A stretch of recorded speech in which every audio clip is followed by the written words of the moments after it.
नमस्कार दोस्तों। मां गंगा और भगवान शिव की कहानी। बहुत समय पहले सूर्यवंशी राजा दिलीप के पुत्र भगीरथ नाम का एक प्रतापी राजा धरती पर शासन करता था।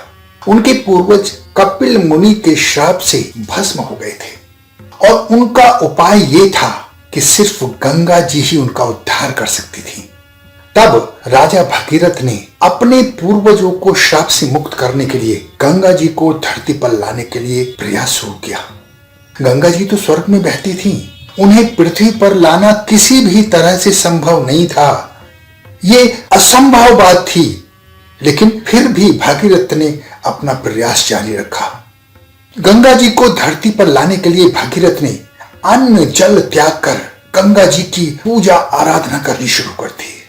बहुत समय बीत जाने के बाद गंगा जी भगीरथ की प्रार्थना पर प्रसन्न हुई और उन्हें दर्शन देकर उनसे पूजा आराधना करने का कारण पूछा।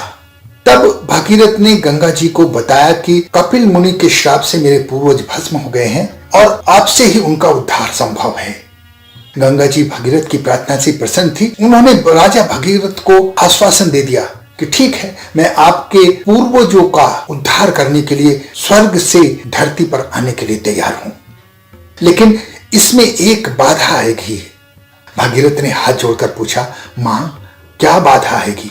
तब गंगा जी ने कहा कि जब मैं स्वर्ग से धरती पर पहुंचूंगी तो मेरा वेग इतना बढ़ जाएगा, इससे धरती तहस नहस हो जाएगी और पाताल में चली जाएगी। तो मेरे उस वेग को कौन संभालेगा? आपको ये सोचना है, आपको ये इंतजाम करना होगा। भगीरथ के लिए बहुत बड़ी समस्या थी। तब भगीरथ के मन में आया कि इस समस्या का समाधान भगवान शिव के अलावा कोई नहीं कर सकते। तब उन्होंने बरसों तक भगवान शिव की पूजा की। भगवान शिव तो भोलेनाथ हैं, प्रसन्न हो गए और उन्हें दर्शन देकर भगीरथ से उसकी तपस्या का कारण पूछा। तब भगीरथ ने सारा वृतांत भगवान शिव को सुनाया और भगवान शिव ने उनकी समस्या हल करने का एक उपाय निकाला। उपाय इस प्रकार था कि उन्होंने कहा कि ठीक है, मैं गंगा जी के वेग को पृथ्वी पर गिरने से पहले ही संभाल लूंगा।